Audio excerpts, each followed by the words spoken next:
Assalamualaikum warahmatullahi wabarakatuh. Sahabat Zakat TV, jumpa kembali dalam Pundi Syariah bersama saya Febiola Arianti. Dan kali ini, dalam episode kali ini kita akan membahas tentang adab Islami dalam berhutang. Memang dalam beberapa pembahasan di Pundi Syariah kita banyak membahas tentang masalah hutang piutang ini, karena memang masalah hutang piutang ini merupakan masalah yang perlu untuk kita bahas secara serius. Ada konsekuensi hutang piutang bahkan pada saat nanti kita meninggal dunia, dan juga ada hal-hal yang kita perlu hindari dari berhutang tersebut. Dan juga apabila memang diperlukan untuk berhutang, maka ada adab yang perlu kita patuhi. Dan kali ini kita akan membahas tentang adab hutang piutang sesuai dengan Islam, agar kalaupun kita harus berhutang, kita tidak akan melanggar aturan agama dalam melakukannya. Sahabat Zakat TV, dalam kehidupan sehari-hari kebanyakan manusia itu mempunyai banyak keperluan. Ada yang memang dikaruniai lapang rezeki, ada juga yang sedang diuji dengan kesempitan.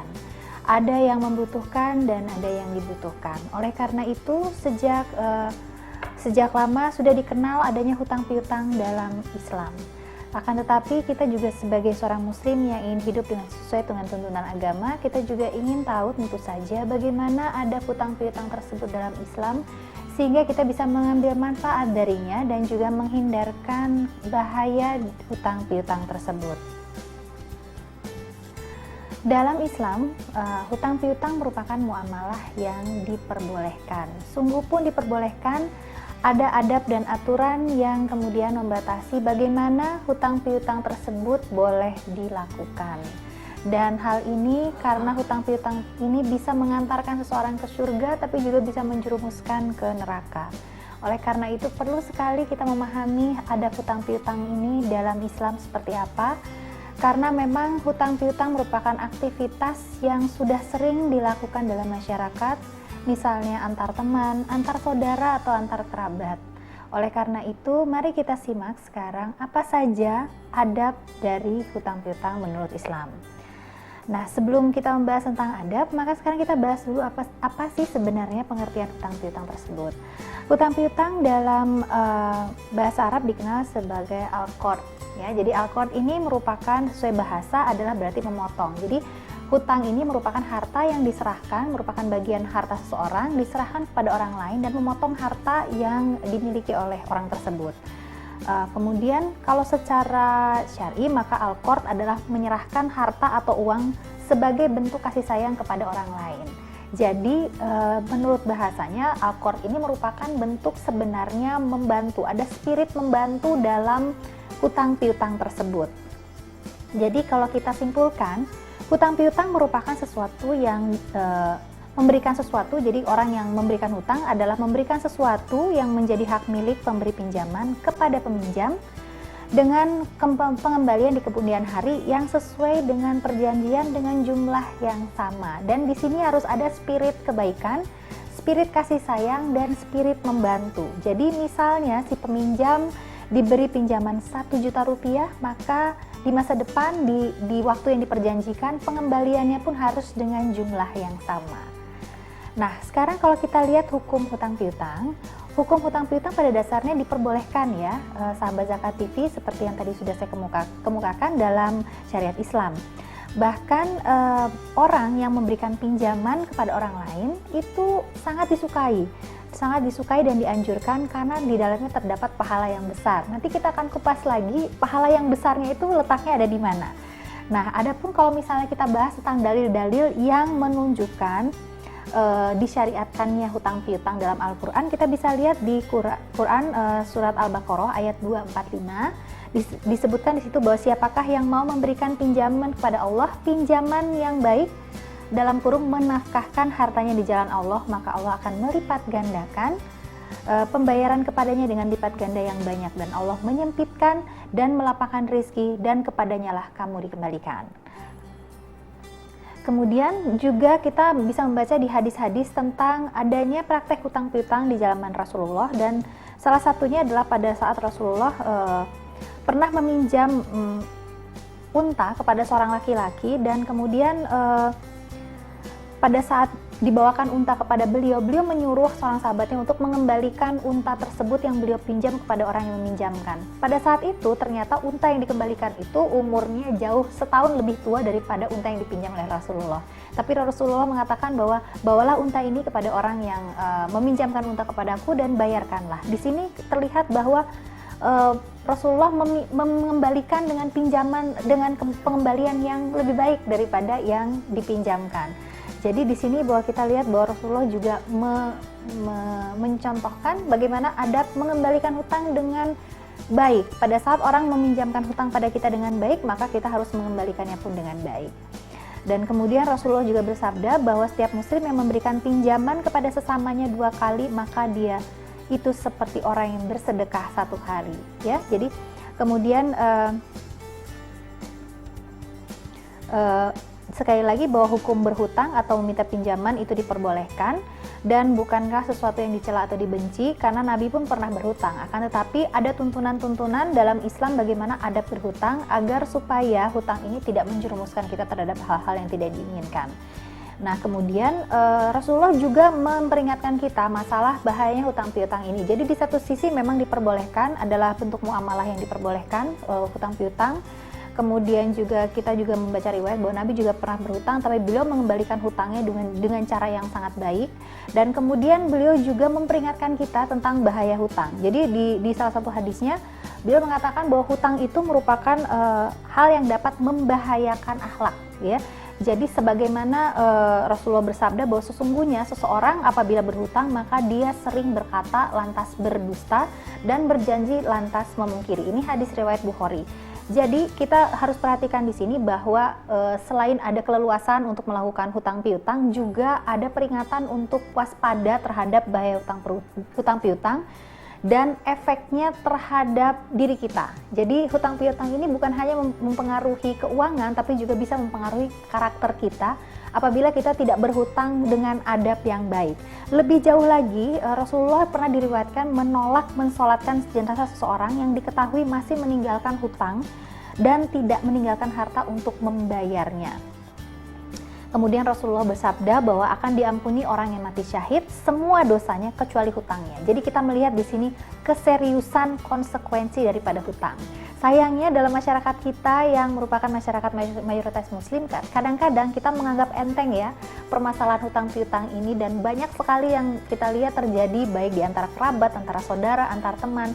Banyak yang berhutang kemudian tidak membayar dan kemudian menimbulkan kerugian ataupun menimbulkan efek negatif pada silaturahmi yang terjadi. Nah, sahabat Zakat TV, kita akan membahas lebih jauh lagi tentang adab hutang piutang dalam Islam setelah pesan-pesan berikut ini.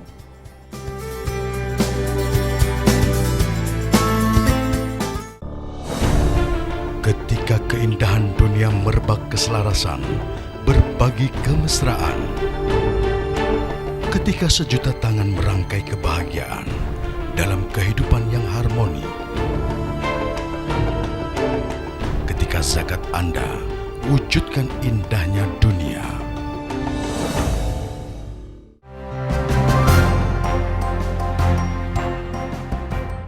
Kita sudah membahas di segmen sebelumnya tentang pengertian hutang, kemudian juga bahwa hutang merupakan muamalah yang diperbolehkan. Rasulullah juga pernah mencontohkan bagaimana kemudian melakukan hutang piutang dengan baik. Dan kemudian juga kita sudah membahas tentang peringatan Rasulullah tentang orang yang berhutang dan juga tentang hutang. Nah, kali ini kita akan terus membahas tentang bagaimana adabnya, dan kita akan masuk ke adab yang pertama dalam berhutang di dalam Islam. Yang pertama adalah hutang piutang itu harus ditulis dan dipersaksikan. Nah, terkadang ini merupakan praktek yang tidak umum ya, sahabat Zakat TV, yang terjadi dalam masyarakat kita. Jadi kalau orang berhutang, apalagi kenal, apalagi saudara, apalagi teman, apalagi kerabat, kadang-kadang yang meminjam juga tidak mengingatkan kepada yang dipinjami untuk mencatat, yang dipinjami juga sungkan untuk membuat suatu dokumen untuk mencatat, apalagi dipersaksikan.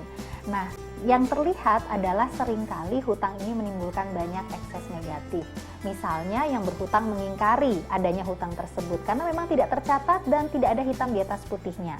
Oleh karena itu peringatan yang sangat keras sekali ini disampaikan oleh Allah dalam Al-Quran, dalam Al-Baqarah 282, merupakan salah satu ayat terpanjang dalam Al-Quran, yaitu tentang pentingnya menuliskan pada saat bermuamalah tidak secara tunai. Jadi ini termasuk juga para ulama berpendapat bahwa ini termasuk juga masalah hutang piutang.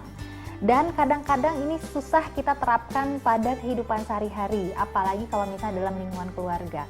Akan tetapi sahabat Zakat TV, saya ingin mendorong Anda sekalian di rumah, apabila memang selama ini terbiasa atau sering punya kelapangan rizki untuk meminjamkan kepada saudara, kerabat maupun teman. Nah, karena kita sudah paham apa saja konsekuensi yang sangat luar biasa dari hutang, Rasulullah sendiri bersabda bahwa orang yang mati syahid sekalipun diampuni seluruh dosanya kecuali hutang yang belum terbayar. Maka ada kepentingan dari dua belah pihak, dari kepentingan yang memberi pinjaman maupun yang meminjam atau berhutang, untuk mempunyai catatan yang baik tentang hutang piutang yang terjadi. Kita tidak mau hutang kita juga menghalangi perjalanan kita nanti pada saat kita dipanggil oleh Allah Subhanahu wa Ta'ala, ataupun pada saat insya Allah misalnya kita bisa mati syahid, diampuni seluruh dosa kita, tapi ternyata masih ada hutang yang tertinggal dan itu menjadi penghalang kita menuju surga, ya. Nauzubillahi min zalik. Oleh karena itu, saya mendorong Anda untuk membuat catatan hutang piutang walaupun sesederhana apapun. Misalnya teman, kerabat, atau saudara Anda meminjam uang, maka tuliskanlah. Paling tidak tuliskanlah dalam sehelai kertas, kemudian yang ditandatangani oleh berdua. Kalaupun ada mau dipersaksikan lebih baik. Anda catat dalam buku Anda, masing-masing pihak mencatat. Yang meminjamkan mencatat bahwa tanggal sekian Anda meminjamkan sejumlah sekian kepada seseorang. Kemudian terutama bagi Anda yang berhutang, catatlah hutang Anda sehingga pada saat nanti Anda meninggal dunia, ahli waris Anda akan bisa melunasi hutang-hutang Anda, ya. Jadi mari dari mulai sekarang kita biasakan, dan juga kalau bisa dipersaksikan ini akan lebih baik lagi, bahwa kemudian juga Allah Subhanahu wa Ta'ala juga telah memperingatkan tentang pentingnya adanya persaksian ini, bahwa hal yang berhubungan dengan keadilan adalah juga memperkuat persaksian agar tidak menimbulkan keraguan. Apalagi dalam hal hutang piutang ini seringkali menimbulkan hal-hal yang tidak diinginkan, ya. Apalagi berhubungan dengan uang, kadang-kadang eksesnya lebih banyak. Nah, kemudian yang kedua, ada berhutang yang kedua adalah pemberi hutang atau pinjaman tidak boleh mengambil keuntungan atau manfaat dari orang yang berhutang. Nah, seringkali sahabat Zakat TV sayangnya di masyarakat kita mungkin juga karena kurang paham dan juga tidak menyadari, atau mungkin juga karena sudah terlanjur kebiasaan selama ini, kalau meminjamkan uang misalnya 1 juta rupiah dalam jangka waktu tertentu, maka biasanya dikembalikan dengan jumlah yang lebih dari itu. Nah, sahabat Zakat TV, apabila Anda masih melihat praktek-praktek tersebut dalam masyarakat, itu merupakan praktek-praktek di mana tidak secara sadar kita melakukan riba. Pada dasarnya pinjaman adalah merupakan salah satu bentuk kasih sayang dan salah satu bentuk membantu. Oleh karena itu, kalau meminjamkan 1 juta, maka kembalinya 1 juta rupiah saja. Di samping itu, para ulama juga sangat berhati-hati bahwa pemberi hutang atau pinjaman tidak boleh mengambil keuntungan atau manfaat dari orang yang berhutang. Jadi, kalau misalnya kita juga berhutang, misalnya meminjamkan 1 juta, tapi kemudian memang dikembalikannya memang 1 juta, tetapi selama masa berhutang tersebut orang yang berhutang harus mengerjakan sesuatu pekerjaan bagi kita tanpa dibayar. Nah, ini juga berhati-hati, karena ini juga merupakan salah satu bentuk di mana yang memberi pinjaman mengambil keuntungan dari yang diberi pinjaman berkaitan dengan hutangnya.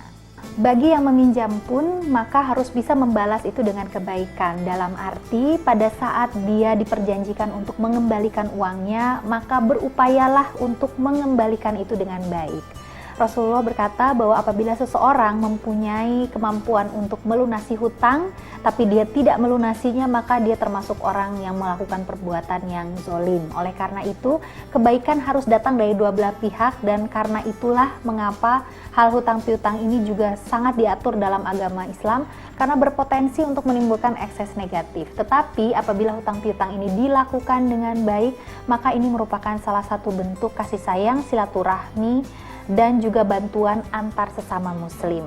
Oleh karena itu, kebaikan harus datang dari kedua belah pihak. Sahabat Zakat TV, demikian tadi segmen kedua dari pembahasan kita tentang adab berhutang dalam Islam. Kita akan kembali di segmen berikutnya masih membahas tentang adab dalam Islam untuk berhutang, dan kita kembali setelah pesan-pesan berikut ini.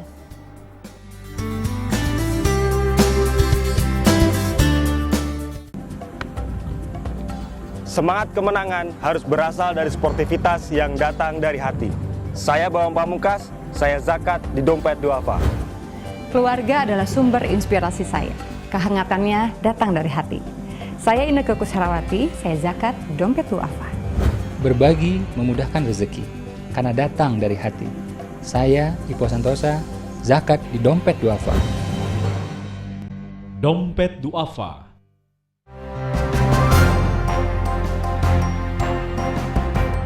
Sahabat Zakat TV masih di Pundi Syariah bersama saya Febiola Arianti, dan kita masih membahas tentang adab Islam dalam berhutang. Kita akan bahas adab yang keempat, yaitu bahwa berhutang hendaknya dilakukan dengan niat yang baik dan akan melunasinya. Nah, disinilah sahabat Zakat TV kita bisa melihat keadilan dalam Islam.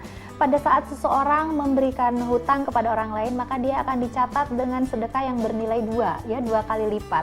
Akan tetapi beban sebenarnya ada di pihak orang yang berhutang. Bahwa yang pertama, bahkan sebelum terjadinya akad untuk hutang piutang tersebut, dia harus memastikan bahwa niatnya dalam hati adalah niat yang baik untuk berhutang dan memang berniat untuk melunasinya.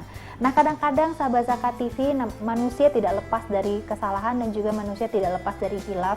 Seringkali kita menemui bahwa orang yang berhutang itu tidak disertai dengan niat yang baik. Contohnya, misalnya orang yang berniat berhutang atau mengajukan hutang atau meminjam tidak dengan niat untuk melunasinya. Jadi istilahnya ingin bawa kabur uangnya, ya. Kemudian berhutang misalnya untuk menutupi hutang yang tidak terbayar. Jadi ada orang yang mempunyai kebiasaan untuk istilahnya gali lubang tutup lubang, ya sahabat Zakat TV. Nah, ini juga tidak dianjurkan dalam Islam, karena pada saat dia berhutang untuk menutup hutang, maka besar kemungkinan hutang baru yang dibuat ini tidak akan dibayar. Nah, ini merupakan suatu niat kurang baik yang perlu kita hindari pada saat kita di posisi ingin meminjam atau ingin berhutang. Kemudian juga berhutang yang dilakukan untuk bersenang-senang. Nah, ini juga sering kita temui. Pada saat mau berhutang, maka datang dengan muka yang memelas, dengan cerita yang membuat renyuh hati, tapi pada saat sudah berhutang, ternyata dipergunakan untuk bersenang-senang. Ini pun dilarang dalam Islam. Karena apa? Karena yang meminjamkan itu sebenarnya sudah berniat baik, memberikan bantuan kepada Anda sebagai bentuk bantuan, sebagai bentuk kasih sayang, ternyata dipergunakan tidak semestinya. Kemudian juga ada yang berhutang dengan niat meminta. Nah, jadi sebenarnya berhutang dan meminta itu beda. Pada saat memang Anda tidak punya kemampuan untuk membayar hutang dan Anda meminta, lebih baik jujur untuk dikatakan daripada saya hutang deh tapi kemudian tidak berniat untuk melunasinya dan kemudian niatnya memang meminta. Oleh karena itu, bagi seorang muslim perlu sikap yang jujur. Apabila memang Anda meminta sesuatu dari saudara sesama muslim, maka katakanlah meminta. Tapi kalau memang Anda meminjam, maka katakanlah meminjam dengan niat tulus dan niat baik untuk membayar hutang tersebut. Kemudian ada juga yang memang berhutang tidak dengan niat sama sekali melunasinya. Jadi ini 4 hal yang perlu diperhatikan oleh kita, apalagi kalau kita berada di posisi kita meminjam uang. Sesungguhnya orang yang memberikan pinjaman itu selama dia meminjamkan uang kepada saudaranya dengan niat yang baik, maka pahala itu mengalir terus pada dia. Tetapi bagi pihak yang meminjam, jangankan tidak membayar hutang, menunda-nunda pembayaran selagi dia mampu pun itu merupakan suatu dosa yang besar dan perbuatan yang zalim. Oleh karena itu, berhati-hatilah, hutang piutang bukan masalah ringan, memang diperbolehkan tetapi harus dilakukan dengan adab yang baik. Dan kemudian kita kalau untuk memperkuat apa yang kita sampaikan ini, kita lihat juga hadis yang disampaikan oleh Abu Hurairah, dan beliau mengatakan bahwa Nabi SAW bersabda bahwa barang siapa yang mengambil harta orang lain dengan berhutang dengan tujuan untuk membayarnya atau mengembalikannya, maka Allah akan tunaikan untuknya. Tetapi barang siapa yang mengambilnya atau mengambil hutang tersebut untuk menghabiskannya dan tidak melunasinya, maka Allah Subhanahu wa ta'ala akan membinasakannya, ya. Nauzubillahi min zalik. Sahabat Zakat TV, hal yang kita anggap sebagai hal yang ringan hutang piutang mungkin sering kita lakukan antar teman, antar kerabat ya, tetapi ternyata mempunyai konsekuensi yang sungguh-sungguh sangat serius. Oleh karena itu, bagi Anda yang saat ini mempunyai hutang, Anda juga bisa meraih ya, tetap meraih pahala dengan berazam, dengan sungguh-sungguh berniat untuk membayar hutang Anda. Pada saat Anda bekerja keras, bekerja dengan sesungguh hati dan berupaya untuk melunasi hutang Anda, maka insya Allah keberkahan Allah akan senantiasa menemani Anda, dan kemudian juga Allah akan membantu Anda untuk melunasi hutang-hutang Anda. Tidak sedikit kita dengar cerita orang-orang yang kemudian terjebak hutang yang sangat besar, dan pada saat mereka menyadarinya berupaya berikhtiar maksimal sambil terus meminta pertolongan pada Allah, Allah memberikan jalan keluar dari arah yang tidak diduga-duga untuk melunasi hutangnya. Jadi bagi Anda yang masih berhutang saat ini, jangan kecil hati, berupayalah maksimal agar keberkahan Allah selalu menyertai Anda. Kemudian hal yang berikutnya yang menjadi adab dalam berhutang, yang kelima adalah tidak boleh melakukan jual beli disertai dengan hutang atau peminjaman. Jadi pada dasarnya dalam Islam tidak diperkenankan adanya dua akad sekaligus ya dalam satu transaksi. Jadi hanya satu transaksi satu akad. Nah ini juga mayoritas ulama menyepakati hal ini. Jadi salah satu hadis Rasulullah yang di hadis riwayat Abu Daud itu mengatakan bahwa tidak dihalalkan melakukan peminjaman plus jual beli ya. Jadi jual beli merupakan transaksi tersendiri, peminjaman hutang piutang merupakan transaksi tersendiri, jadi jangan digabungkan menjadi satu ya. Jadi jual beli, hutang piutang. Jadi kalau meminjam uang tidak boleh juga disambungkan dengan kegiatan jual beli. Jual beli bisa beli yang tidak secara tunai, itu ada aturan tersendiri, tapi tidak boleh digabungkan dengan peminjaman, misalnya peminjaman hutang ya, pinjaman uang misalnya harus dikembalikan dengan jumlah yang sama. Jadi yang ditekankan di sini adalah tidak boleh menyatukan dua akad dalam satu transaksi.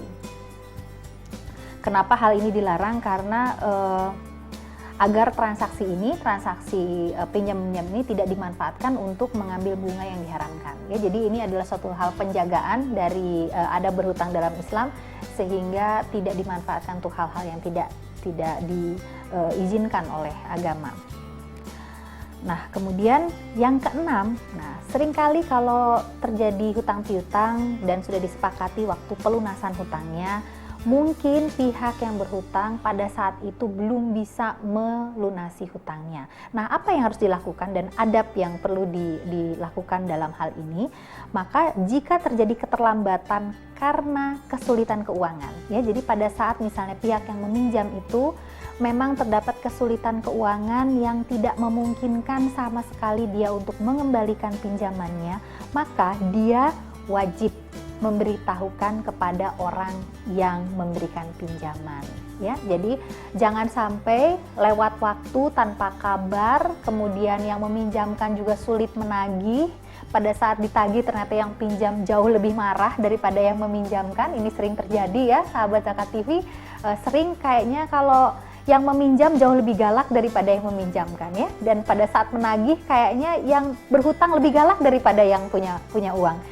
Jadi sebagai seorang muslim kita perlu menyadari, karena kita sudah paham tadi ya, bahwa berhutang hendaknya dilakukan dengan niat yang baik, dan membayar hutang pada tepat waktu itu merupakan perbuatan yang sangat terpuji. Nabi Rasulullah SAW memuji orang yang berupaya keras untuk membayar hutangnya, dan juga Allah sangat menyukai orang yang seperti itu. Jadi kalau misalnya awalnya pinjaman itu diberikan dengan baik, maka upayakanlah bahwa selama proses pinjam meminjam itu juga disertai dengan itikat dan perbuatan yang baik. Jangan sampai hutang piutang itu malah menimbulkan perpecahan dan permusuhan. Kemudian adab yang ketujuh adalah menggunakan uang pinjaman dengan sebaik mungkin ya. Jadi kadang-kadang kan kalau meminjam uang misalnya dengan alasan untuk kebutuhan anak sekolah, kebutuhan misalnya sakit, kebutuhan misalnya akan menjenguk orang tua dan sebagainya. Hendaklah penggunaan uang pinjaman tersebut, satu, sesuai dengan alasan meminjamnya, kedua juga dilakukan dengan baik, penggunaannya sebaik mungkin. Jadi uang pinjaman jangan dipakai untuk foya-foya, ya. Uang pinjaman tidak untuk konsumtif karena itu merupakan amanah. Ya, kenapa disebut amanah? Karena kita kembali lagi pada pengertiannya bahwa hutang pada dasarnya adalah bentuk bantuan dan bentuk kasih sayang sesama muslim. Jadi bentuk dari penghargaan kita terhadap hal tersebut adalah dengan menggunakan uang hutang tersebut dengan baik. Dan Rasulullah juga bersabda bahwa tangan bertanggung jawab atas segala yang diambilnya sampai ditunaikan. Jadi kalau Anda meminjam dengan tangan Anda, maka tangan Anda akan dimintakan pertanggungjawabannya kelak oleh Allah Subhanahu wa taala. Adab dari berhutang dalam Islam yang berikutnya adalah apabila memang yang berhutang itu tidak memiliki kemampuan sama sekali untuk melunasi hutangnya, maka dia boleh menyampaikan itu kepada pemberi hutang untuk meminta pengurangan atau pemutihan atas hutangnya. Tentu saja hal ini harus dibarengi dengan betul-betul bahwa memang dia tidak mampu untuk melakukannya. Dan kemudian apabila hal ini diluluskan atau tidak hal tersebut, ini akan bergantung kepada pemberi hutang. Oleh karena itu, kenapa penting sekali dalam berhutang mempunyai itikad dan niat yang baik? Karena kemungkinan ini tentu saja akan terjadi. Kemungkinan ini mungkin terjadi pada saat yang berhutang memang tidak mampu sama sekali untuk melunasi hutangnya. Jadi pada saat memang tidak mampu sama sekali dengan berbagai pertimbangan, setelah datang kepada pemberi hutang dan kemudian diluluskan, maka bisa diluluskan pengurangan atau pemutihan atas hutangnya. Dan kedua belah pihak tentu saja mendapatkan pahala, karena yang memberi pinjaman sudah dua kali ya, satu kali memberikan pinjaman kemudian dibarengi dengan sedekah pada saat mengurangi ataupun memutihkan hutangnya. Yang diberi pinjaman juga mendapatkan pahala karena dia sudah berterus terang dengan usaha yang luar biasa, tapi ternyata memang tidak ada untuk memenuhi hutangnya dan dia berani berterus terang dengan niat yang baik. Kemudian adab yang ke-9 adalah bersegera melunasi hutang. Nah, ini sering juga terjadi dalam masyarakat kita. Pada saat mau berhutang inginnya cepat-cepat, tapi pada saat membayar hutang melambat-lambatkan tanpa alasan yang jelas. Ini juga perlu untuk kita perhatikan bahwa sebagai muslim hendaklah kita tidak melambat-lambatkan dalam membayar hutang dan sebaiknya bersegera dalam membayar hutang, ya. Jadi kalau misalnya kita mempunyai rezeki pada saat kita berhutang, kemudian ternyata kita punya rezeki yang lebih awal daripada yang kita perkirakan, maka ada baiknya kita juga bersegera membayar hutang. Karena apa? Kita selalu ingat bahwa hutang tersebut merupakan kewajiban yang akan kita bawa mati apabila tidak kita lunasi, dan kita tidak pernah tahu sampai kapan umur kita. Oleh karena itu, apabila kita berhutang, punya rezeki untuk membayarnya, maka bersegeralah, jangan menunda-nunda. Karena yang menunda-nunda membayar hutang, apalagi dia mampu, adalah orang yang zalim. Yang ke-10, yang terakhir adalah adab dalam hutang piutang dalam Islam adalah memberi penangguhan kepada orang yang sedang kesulitan dalam melunasi hutang yang jatuh tempo. Jadi apabila misalnya hutang piutang sudah dilakukan, kemudian sudah ditetapkan waktu jatuh tempo hutangnya atau jatuh tempo pembayaran hutangnya, pada saat tersebut ternyata yang meminjam belum mampu untuk memberikan pengembalian atas hutangnya, maka yang memberi pinjaman boleh memberikan penangguhan ya terhadap orang yang sedang kesulitan dalam membayar hutangnya. Kita lihat di sini bahwa ternyata peluang untuk beramal ya, peluang untuk mendapatkan pahala, memang benar bahwa hutang piutang atau meminjamkan itu mempunyai nilai 2 daripada sedekah, adalah karena begitu banyak proses yang menjadi peluang bagi ladang amal bagi yang memberikan pinjaman. Baik sahabat Zakat TV, kita telah membahas tadi tentang adab berhutang dalam Islam. Mudah-mudahan hal ini berguna bagi Anda. Kita bertemu lagi dalam episode lain di Pundi Syariah bersama saya Fibila Ariyanti. Wabillahi taufiq wal hidayah. Wassalamualaikum warahmatullahi wabarakatuh.